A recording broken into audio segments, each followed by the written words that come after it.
Or Merry Christmas, or Happy Christmas, or Happy Merry New Year. Like, we're not gathered together today, but we will be again next week. I hope that this time of the year, most of you actually have a refreshing time, a happy time, an encouraging time. I know for some, Christmas can be difficult for all sorts of reasons, and I understand that. We, as a Western culture, I guess we probably try to get more out of Christmas than what Christmas can really give us. And I love Christmas. I've got really fond childhood memories of Christmas down at Phillip Island.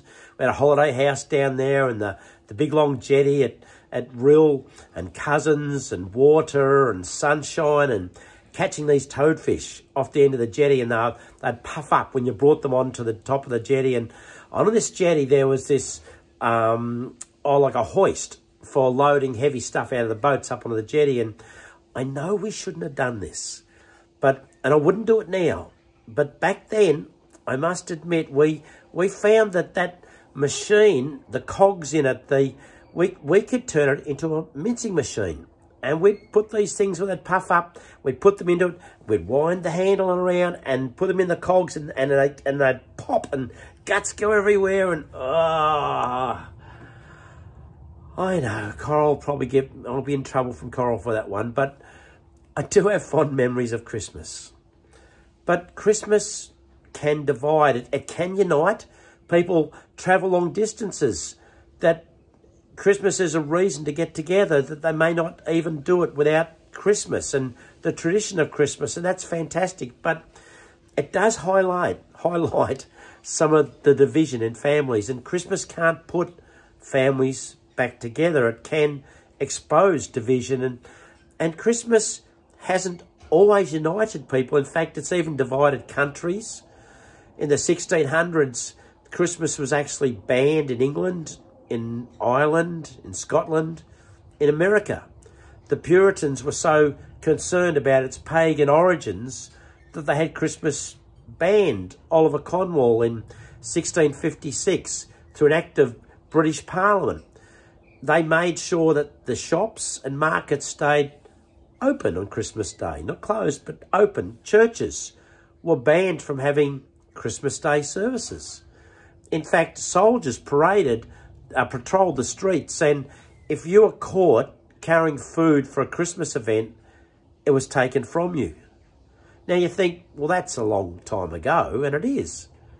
But when we started our church in Sydney, one of the key families involved with that, great people, we were playing around one idea with having Father Christmas come and give the kids little Christmas presents. And this family said to us, if you do that, we will leave the church. And it was all because of the origins of where some of these traditions came from. Now, I don't really care, because Christmas is what it is today. It means what it does today to families. It's an excuse to get together. I love Christmas. But see, Christmas is good, but it's not God's initiative. It's not something that he put in place. It's not Jesus' birthday.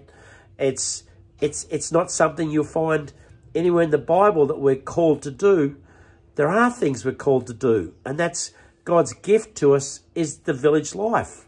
It's the opportunity to gather every week and encourage each other, and one-on-one and in small groups, and that's God's gift.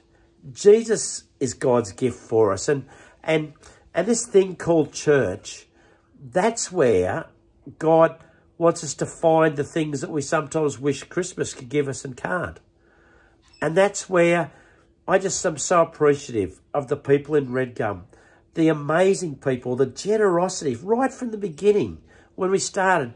The way people have given their time and energy and finance is amazing. All you online, Kathy and Malta, you're just so loyal, Kathy, and we appreciate you. But there are people all across this nation that call Redgum your church, and we understand that. And we don't take this lightly, this privilege of having an opportunity to speak into your life on a regular basis. And so I just want to stop on this Christmas Day and say we love you, we care about you, we can let you down, but that's not our heart.